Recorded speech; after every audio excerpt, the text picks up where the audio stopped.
the hell happened? They had it. But did they actually have it? There's actually going to be a lot to discuss. Hi, my name is Austin. Welcome to today's day after discussion video of the Oilers' 5-4 loss to the Vancouver Canucks. If you are new to the channel, welcome in. I hope you enjoy your stay. If you are a returning viewer, welcome back. I appreciate all of your support. Of course, friendly reminder, I live stream all of these games. And if you want to be part of the live streams and have a lot of fun and chat or have a complete breakdown like we all did after the game last night, make sure you hit like, make sure you hit subscribe, tell some friends and family, and let's jump into this. So yes, the Oilers lose 5-4 to the Vancouver Canucks. If it sounds like I'm talking a little bit quieter, the household right now that I'm in, very quiet, not a somber mood, but I just want to make sure I'm not bothering my cats or waking anyone up. So the Oilers lose 5-4. They had a 4-1 lead. Shelovs for the Canucks did not look very good. However, the Oilers did not really generate a whole lot of shots or chances after they went up 4-1. In fact, they went about 23 minutes in the game consecutive time played without generating a single shot on goal. And that is not exactly a recipe for success. If there's any positive to take out of this game, the power play continues to click. The penalty kill continues to play well. However, the 5-on-5 play really does need to start improving for Edmonton because they cannot continue to play like this. Against the LA Kings, I was like, hey, we're finding ways to win games. That's great. But I didn't like how Edmonton was playing third periods. I know it's a defensive style that they're trying to just keep shots to the outside, keep Vancouver to the outside. Skinner probably could have been better, probably should have saved 3 out of the 5 goals that went in against him tonight. I didn't like the Garland goal, and I didn't like the oh god, I don't even remember. That's how much this game has just messed with my brain. However, I'm not panicking at the moment. If we all remember in 2022, in game 1 against the Calgary Flames, the Oilers lost 9-6. They looked terrible. They were down 6-1 or 6-2 in that game. They managed to come back and tie it in the third before eventually giving up the lead and losing. And there was a lot of panicking going on Twitter, Facebook, Reddit. Social media was an absolute uproar. You had Flames fans just absolutely nagging Oilers fans trying to figure out what the hell's going on. A lot of, doom and gloom. And if you're a Canucks fan, I just want to say right now, Canucks deserve to win. Vancouver was the better team the entire night. No questions asked. Edmonton was lucky that this score was even close, if I'm going to be completely honest with you. But in terms of, as I just mentioned, the Flames game 1 in 2022, the Oilers managed to win 4 straight. Now, I don't think Edmonton's going to win 4 straight. The Vancouver Canucks are very good, and the style that they play is a little bit more difficult for the Oilers to counter. I found that Flames series with Edmonton was just a track meet back and forth, not much structure going on in the neutral zone. It was just rush chance after rush chance every single game. The Vancouver Canucks, the way they played, the aggression on the forecheck and how committed they were to clogging up the neutral zone and then keeping Edmonton to the perimeter in the defensive zone, the Oilers had no answer. Connor McDavid was held without a shot in a playoff game for the first time in his career. So if you're an Oilers fan, that's not a fun fact at all. But if you're a Canucks fan, you're probably loving how Edmonton played or how the Canucks played defense. And you're probably hoping Shelovs is going to rebound and not give up 4 goals on 14 shots. Technically 18, but it was 4 goals on 14 shots. The Oilers only managed 4 shots on net after they went up 4-1, and there was still about 4-5 minutes left in the third period or something. I don't even remember. For the Edmonton Oilers, you can't sit back, and I understand why they're doing it. Leon Draisaitl was clearly dealing with something, not sure if it's an actual injury.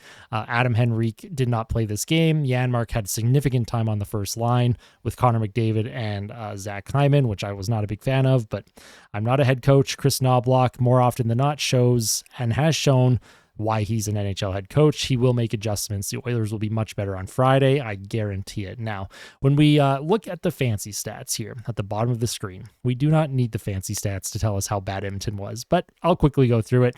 Their expected goals for at even strength tonight was 27.12%. High danger Corsi for 28.57%. Corsi for percentage 45.57%. And scoring chances for 34.38%. The Oilers did not generate nearly enough high danger opportunities. They were getting absolutely shelled. And a lot of the shots from the Oilers were from the perimeter and shots that, they did some shots beat Shelovs, but probably shouldn't have, especially the Hyman goal. That Hyman, a 5-hole goal on Shelovs. I think he'd want that one back. But, when we look at the game as a whole, the Oilers lose 5-4. However, you're only down 1-0 in the series. You do need to win 4 games, and I still think the series is going to go 7.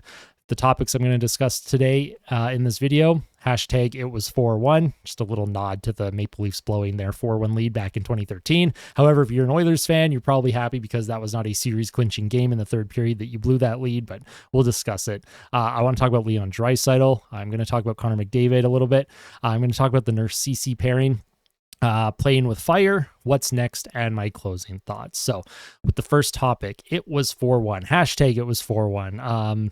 Yes, the lead was 4-1. The Oilers, and credit to the Canucks and their defensive style of play, the Oilers generated pretty much nothing after they went up 4-1. They blew the 3-goal lead. They lose 5-4 in regulation.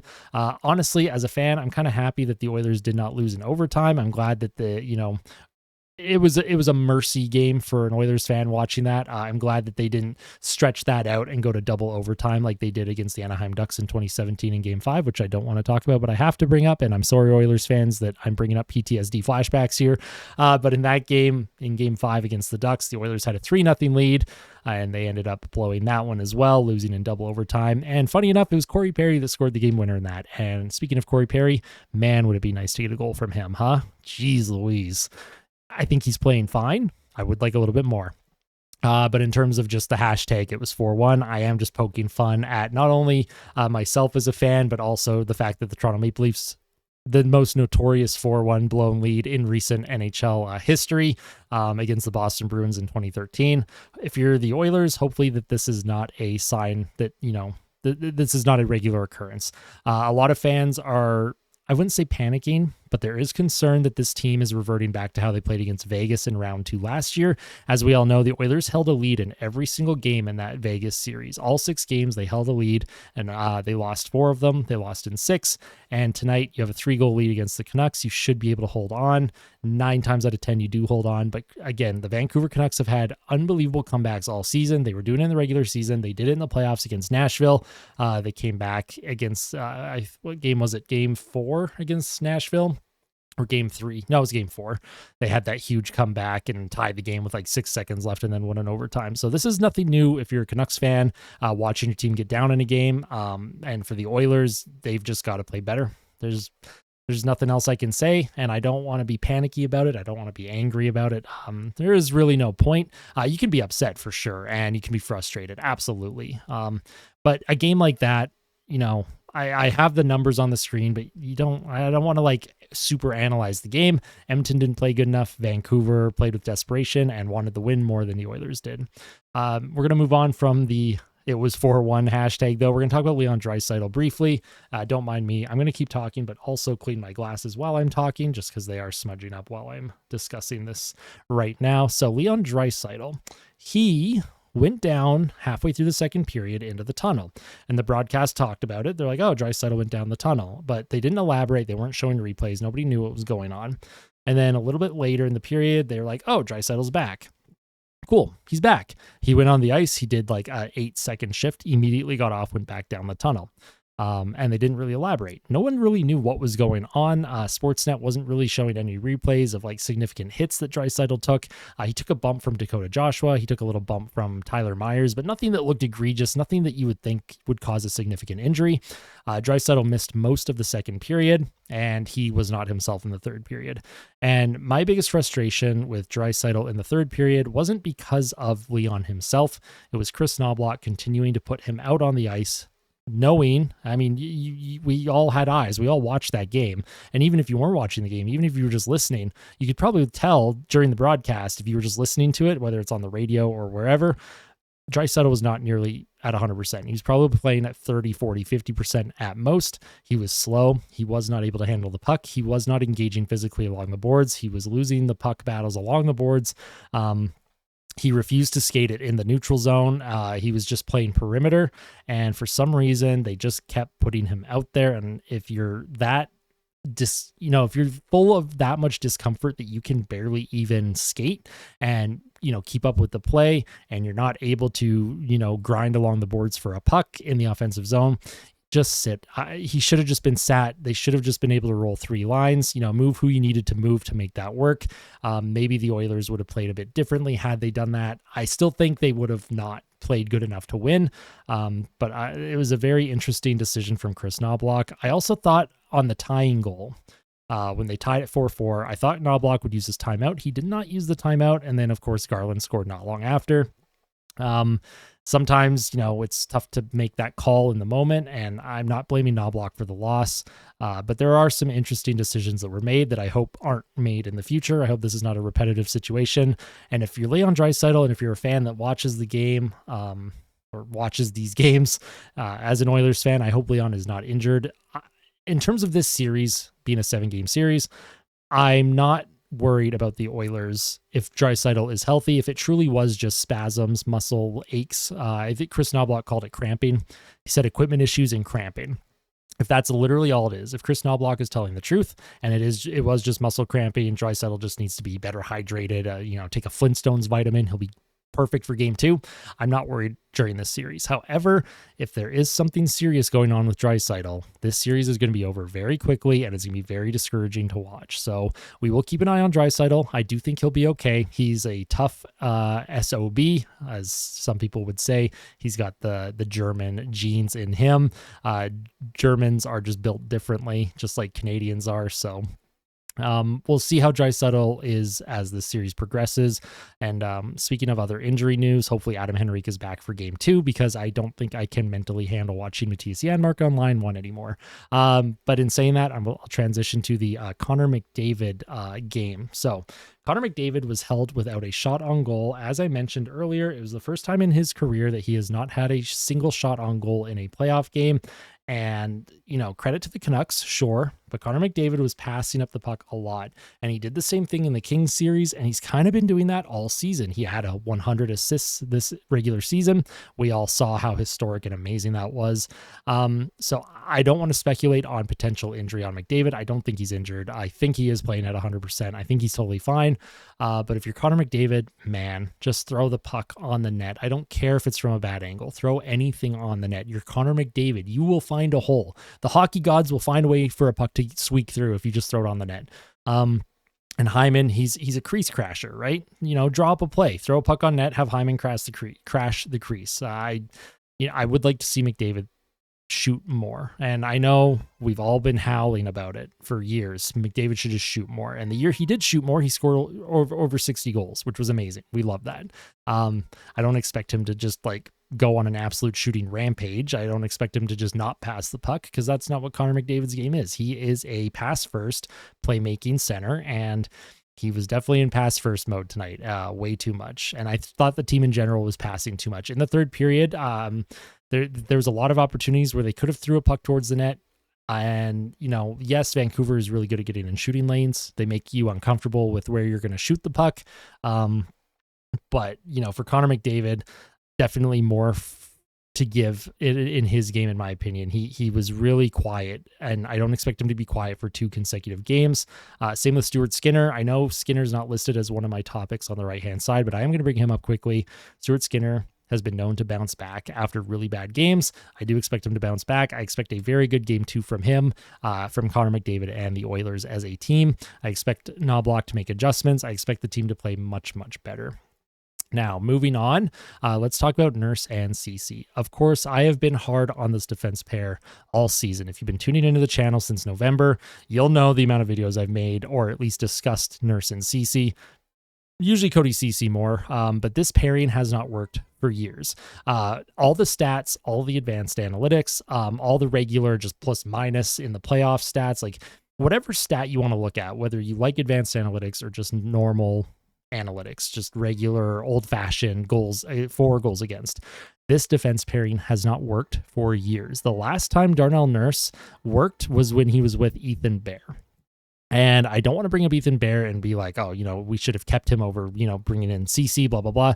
I'm just saying the last defenseman that played really well with Nurse and felt like it elevated Nurse's game was Ethan Bear in the Canadian division in 2021.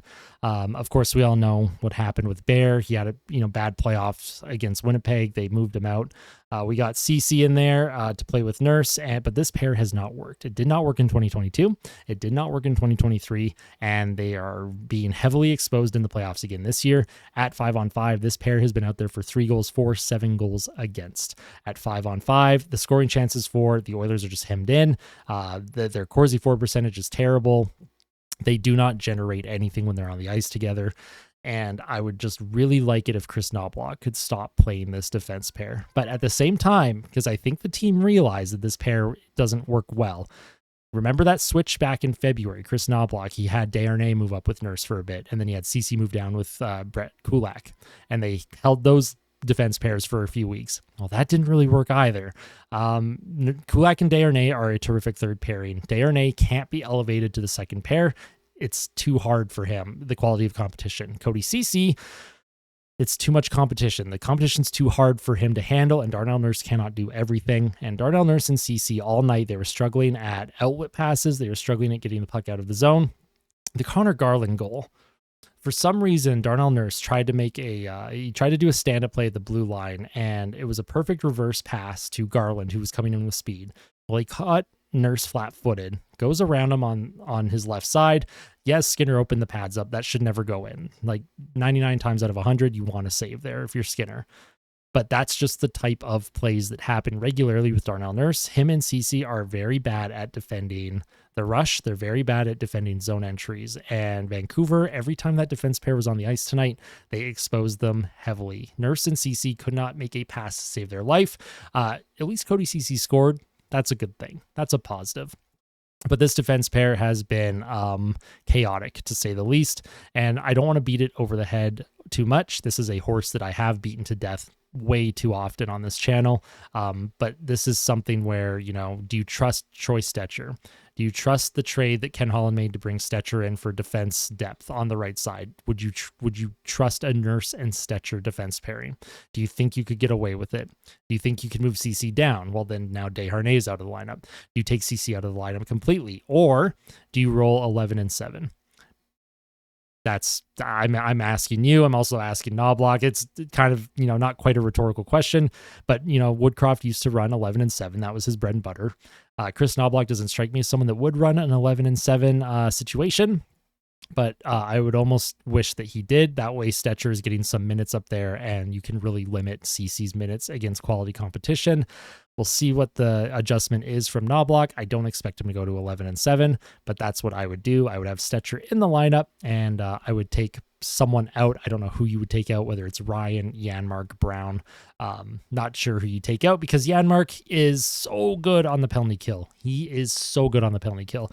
And the Oilers penalty kill went 3 for 3. So I understand why Janmark's in the lineup. I just don't want him playing on the first line. Playing with fire is my next topic, and I kind of touched on this in the intro when I talked about the Kings series with the Oilers.